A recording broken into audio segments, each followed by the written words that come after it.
Hello and welcome back to the channel, Dave here 1801.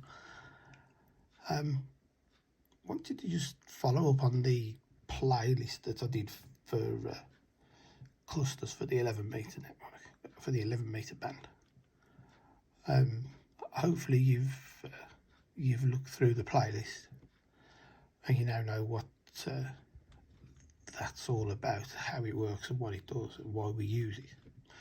And if you are new here and you don't know what we're talking about, I suggest you go and have a little peek through that playlist first. Just watch the videos there and then maybe come to this after.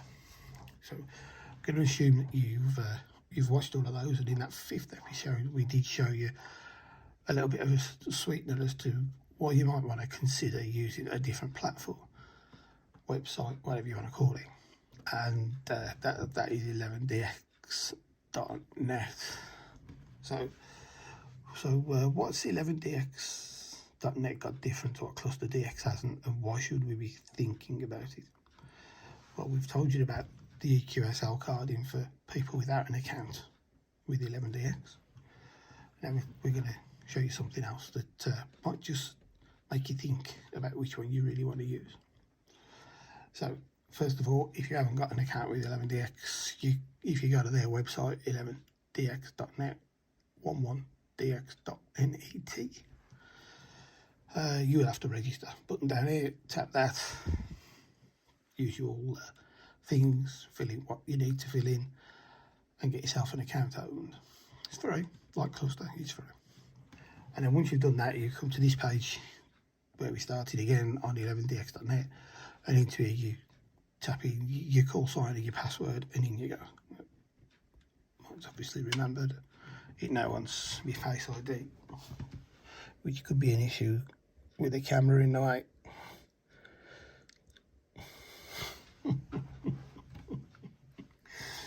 It always does this to me. Just bear with me.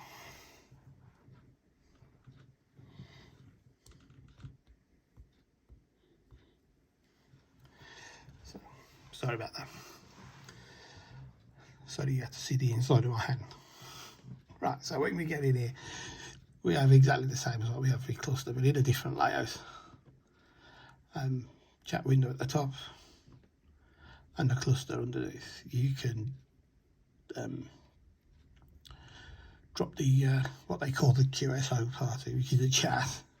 You can minimise that by this button here, and here's your all your spots and your cluster. This is exactly the same as ClusterDX. It is laid slightly differently, whereas the spotter is on the outside, and the first thing that you see is the actual whoever's been spotted, which I think is better. So time, flag, blah blah blah.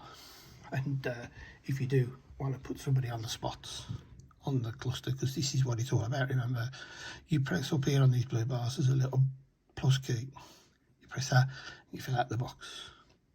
You can spot and log, or you can just log. Whichever one you choose, you then hit the blue button underneath. Fill it out as you would normal.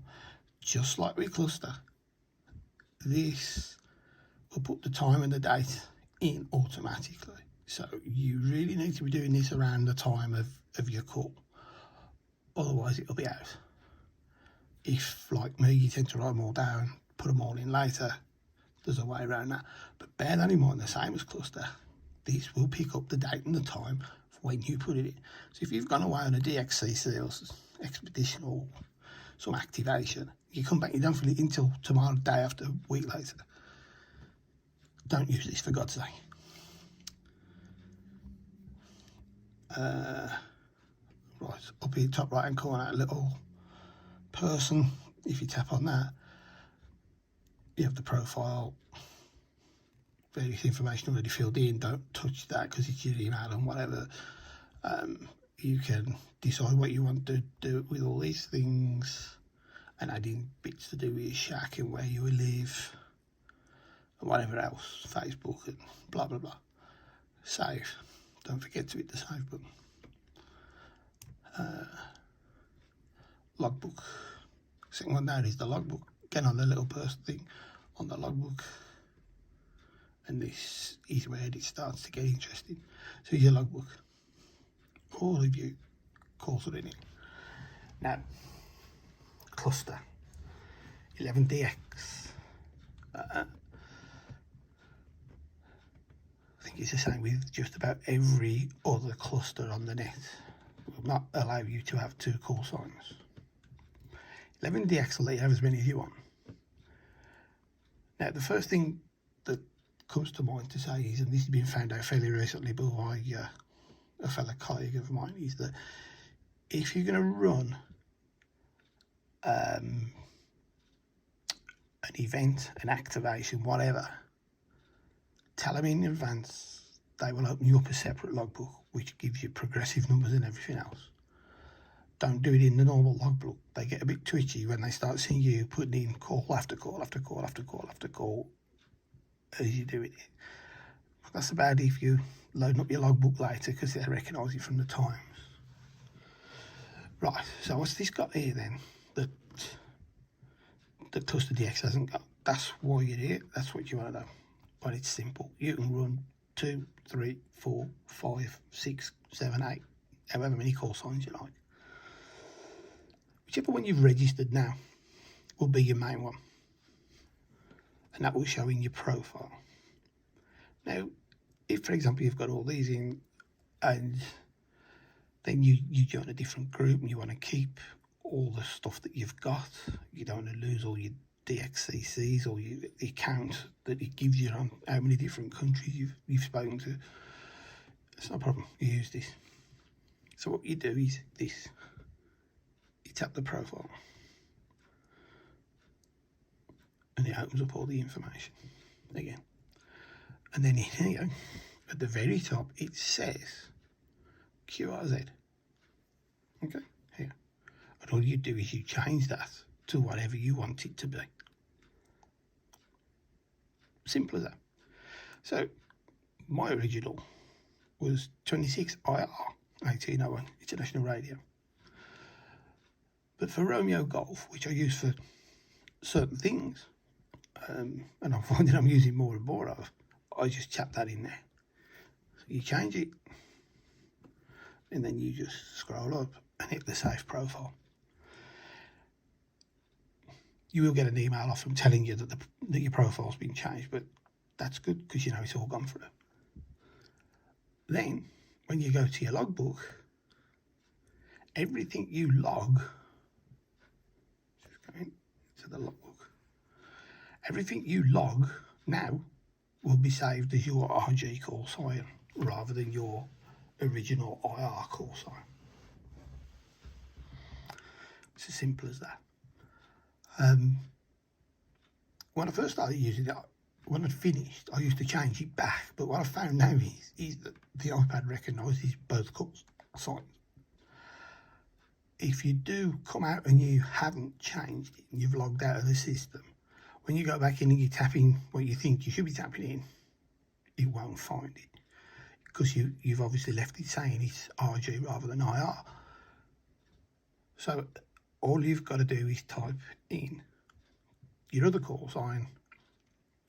The password will be the same and in you come as normal. Okay? So you say, well, how do I know the difference in all of this lot of which is which? Well, you don't. It's a logbook for you, not your call sign. So if you run 3 different call signs and you're logging it all in here, which you can do if you want, it will all come up in one list. So how do I find what I've logged as Romeo Golf? It's easy again. You go to the logbook, person, and the logbook.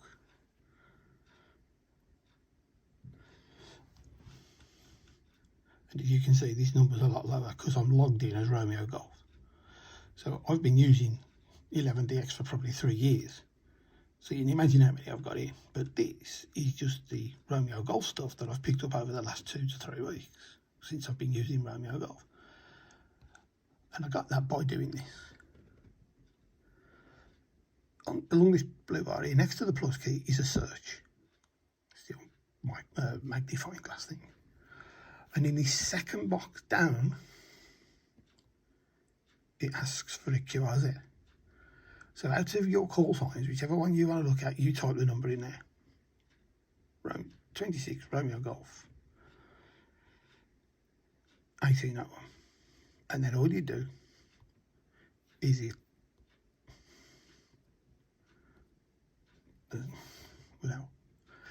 the search button, or you hit the return if you've got a keypad. And that will then take you into this, which is just my Romeo Golf. So that's something that Cluster DX hasn't got. If you go into your contact, let's try this one out. At the end, you'll have, like in Cluster, a bin if you want to delete the pencil or the pen to amend, or the QSL card. You just tap on your QSL card, and you can have loaded into each profile a different QSL card. There's my Romeo Golf card, and that's who it went out to. Simple as that. You have got to load that in like you do with the Cluster DX one, but I'll leave you to find that for yourself. You don't need me to talk you through that. If you do, just shout up and we'll do another video. Okay, now if I switch that back to IR, you'll get my international radio card. So I've got both profiles are loaded with different cards. You can do that for everyone by just changing it, by just doing it all the same all the way through. And that's how you get your card out. Hope you understand that and that's clear. I'll tell you what we'll do. What we'll do. We will do a quick look at the EQSL card. Right, so if you go to my, right, sorry, I don't know whether you saw that. Tap on the person again and go to my EQSL. It will bring you up this box. Okay. Now, if you haven't got anything loaded, what it will do is it will stick a generic card in there for you. It's a picture of the world with some other bits of bobs on it, including your call sign, your name, and your flag of your country. But you want to put your own in, because you do. So what you do is you upload a new EQSL, which is this blue box here, and it tells you there there's nothing selected, so you have to find your picture. But check first on this. You need a high quality JPEG picture, and you really need it to be 1654 by 1063. Anything less than that, you'll have them red lines like I've got. Don't worry about that, it just doesn't fill all the box. You must be a JPEG, you must be 2 megs, under 2 megs, 2 megs or under. All very similar to what they ask for you in Cluster. All you do from here, you choose what you want to use it from. I pick mine up out of my photo library, and I just pick up what I want, tap it. It comes up in there with an address, and you hit the upload. And providing that that goes through okay, you will end up, oh, nearly took the wrong one. You will end up with something along these lines. Okay. And that's how it fills. So I said, if you said what you said about the red part, that little white line down there, the more you fill it, the better. If not, you'll end up with this little white line down the side, which I don't find to be a problem, because if you're going to cut it and send it to somebody a different route, you cut up to the white line or right up to the picture. It doesn't really matter. And that's how you do that.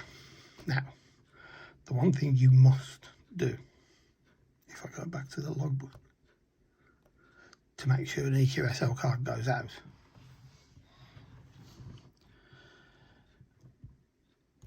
is you must, when you do your log, let's put it into the amend, you must check this tab here. Now I did mention this in the other video, but this EQSL tab down here must be up at yes, right? And again, you can put your normal comments in here, so if you, like me, have the bloke's name or lady's name and where they are, West Virginia. And then down here you type in if you're going to send them a QSL card, a comment of your own choice, and you can put in there, greetings from whoever, 73 from Birmingham, and that will just go on your card for that one. Okay. Now, again, if you want somebody who hasn't got an 11DX account to have a look at this and come and pick a card up from the site, and you're going to say to them, go to the 11dx.net EQSL, if you haven't tagged that green in yes, and they won't be able to pick it up, no matter what they do, because you haven't loaded it onto this system. So you must have this in the yes position. Now, it may be that you log contacts daily, and you might speak to Dave in Birmingham daily, and you might think, oh, I don't want to send him a QSL card again, the bloke's going to get fed up of it, and then tag it over the no, and you don't send him one. Okay. And that, my friends, are the two big differences compared to ClusterDX. Now, I'll be honest with you, I've got 3 in here because I am toying with a third one at the moment to see how much work it actually creates to do it. But running 2 is a doddle. So if you've got a main account, whichever it may be, if you've got a secondary account, which you do for specific things, specific channels, specific groups, whatever, and this is your baby. And along with the EQSL to anybody, are 2 absolutely wonderful tools that 11DX has got that Cluster or LF11 haven't. They may do in due course, but they haven't. Now, as I say, I'm in no way am I tied up to 11DX. I'm certainly not getting anything out of it for pushing this. I just wanted to show you this so that you could look at it and say, yeah, Dave, I like ClusterDX though. There's a lot more traffic through there. And I'd say, well, yeah, you got a point, there is more traffic. I wouldn't say it's a lot, I'd say it's more traffic. But I could say to you, 11DX will let you run multiple logbooks or multiple call signs in one main logbook rather. And you've also got this option for picking up somebody can pick up an EQSL who isn't loaded with 11DX.